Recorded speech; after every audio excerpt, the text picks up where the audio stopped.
ایشیائی ممالک اور ان کی آزادی۔ تعارف۔ ایشیا دنیا کا سب سے بڑا اور گنجان آباد براعظم ہے، جہاں مختلف مذاہب، ثقافتوں اور زبانوں کے لوگ بستے ہیں۔ اس خطے نے صدیوں تک بیرونی طاقتوں کی حکومت کا سامنا کیا، جن میں برطانیہ، فرانس، ہالینڈ، پرتگال اور جاپان جیسی استعماری طاقتیں شامل تھیں۔ تاہم 20ویں صدی میں کئی ایشیائی ممالک نے آزادی حاصل کی اور خود مختار ریاستیں بن گئیں۔ اہم ایشیائی ممالک اور ان کی آزادی کی تاریخ۔ 1 برصغیر پاکستان و بھارت 1947۔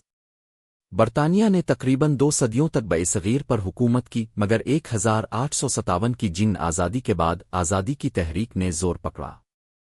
مہاتما گاندھی، محمد علی جناح اور دیگر رہنماؤں کی قیادت میں 14 اگست 1947 کو پاکستان اور 15 اگست 1947 کو بھارت آزاد ہوئے۔ یہ آزادی کئی قربانیوں اور جدوجہد کا نتیجہ تھی۔ 2 چین 1949۔ چین پر طویل عرصے تک بادشاہت رہی، مگر 19ویں صدی میں اسے مغربی طاقتوں، جاپان اور اندرونی خلفشار کا سامنا کرنا پڑا۔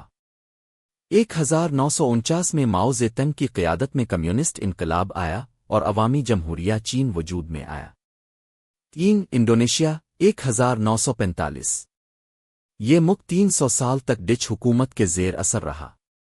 دوسری جنگ عظیم کے دوران جاپانی قبضے کے بعد 17 اگست 1945 کو انڈونیشیا نے آزادی کا اعلان کیا، لیکن ہالینڈ نے دوبارہ قبضہ کرنے کی کوشش کی۔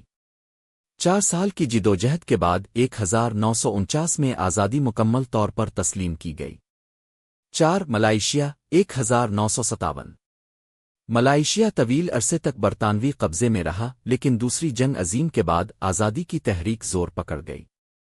29 اگست 1957 کو اسے برطانیہ سے آزادی ملی اور بعد میں سنگاپور، صبا اور سرواک کے ساتھ مل کر 1963 میں ملائیشیا تشکیل پایا۔ 5 جاپان 1945 کے بعد۔ جاپان کبھی کسی یورپی طاقت کا غلام نہیں رہا، مگر دوسری جنگ عظیم میں شکست کے بعد اسے امریکی تسلط کا سامنا کرنا پڑا۔ 1952 میں سان فرانسسکو معاہدے کے بعد جاپان مکمل طور پر خود مختار بن گیا۔ 6 ویتنام 1954۔ ویتنام فرانس کی کالونی تھا، مگر ہو چی منہ کی قیادت میں آزادی کی تحریک کامیاب ہوئی۔ 1954 میں ڈین بین فو کی جنگ کے بعد فرانس کو شکست ہوئی اور ویتنام شمالی و جنوبی حصوں میں تقسیم ہو گیا۔ 1975 میں ویتنام مکمل طور پر ایک متحد ملک بن گیا۔ 7 بنگلہ دیش 1971۔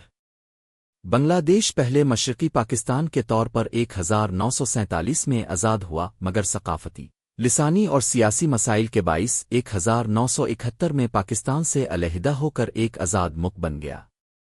8 افغانستان 1919۔ برطانیہ نے کئی دہائیوں تک افغانستان پر قبضہ جمانے کی کوشش کی، مگر 1919 میں تیسری افغان جنگ کے بعد امیر امان اللہ خان کی قیادت میں افغانستان نے مکمل آزادی حاصل کر لی۔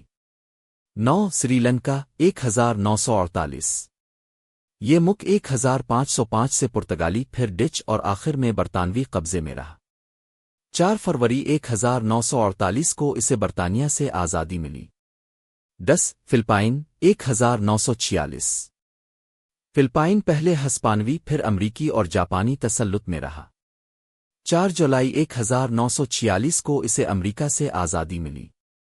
آزادی کی جدوجہد کے اسباب۔